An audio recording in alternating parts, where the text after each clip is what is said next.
নগাঁৱত বিজেপিৰ জিলা পৰিষদৰ প্ৰাৰ্থীয়ে মনোনয়ন দাখিল। নগাঁও জিলা আয়ুক্তৰ কাৰ্যালয়ত মনোনয়ন দাখিল। নগাঁও জিলাৰ ২৭খন জিলা পৰিষদ সমষ্টিৰ ১৯খনত বিজেপি আৰু ৮খনত অগপই প্ৰতিদ্বন্দ্বিতা কৰিব।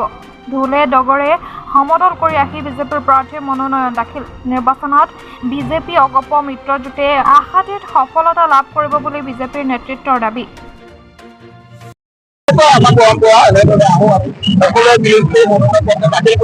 গতিকে আনন্দ উপভোগ কৰিলে আৰু এটা কথা আপোনালোক সকলোৱে ভাৰতীয় জনতা পাৰ্টীয়ে ভাল কাম ৰাইজে ভাল কাম কৰি গৈ আছে।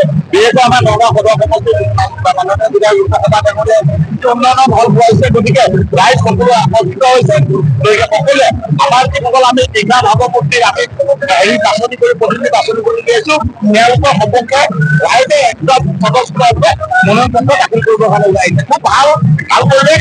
আমাৰ ১৪টাকৈ আমাৰ আঞ্চলিক পঞ্চায়তৰ গতিকে ১৪টাৰ ভিতৰত আমি দুটা অসম জিকিছো।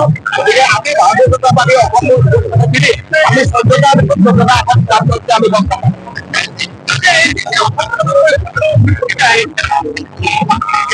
মানে মই আপোনালোকৰ কিন্তু আমি বনাই দিম কিন্তু আমি দুটা আমাৰ ১৪টা ভাল পৰিৱেশ একদম সুন্দৰ পৰিৱেশ ভালদৰে কথা পাতিছো। বেলেগ কৈছে আমালোকক এই দুটা দিলে ভাল হয়। আমি একদম ধুনীয়াকে এৰি দিছো তেওঁলোকে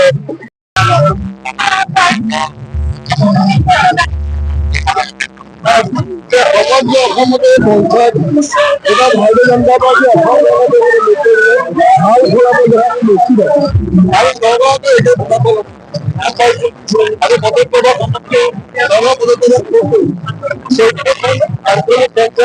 আৰু তিনিখন জিলা পৰিষদ আজি আমাৰ মনোনীত প্ৰাৰ্থী দিবলৈ আহিছে আৰু ভাৰতীয় জনতা পাৰ্টি ভাৰতখনত চলিম অসম চলিবলৈ ঘোষণা কৰিব ৰাজ্যখনত ভাৰতীয় জনতা পাৰ্টি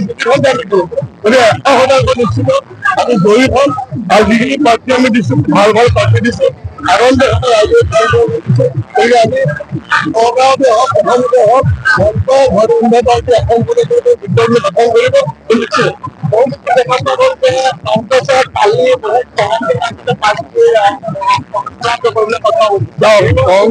প্ৰাৰ্থী কথাটো কৰে আমি চাওঁ প্ৰাৰ্থীগৰাকী কেনেকুৱা।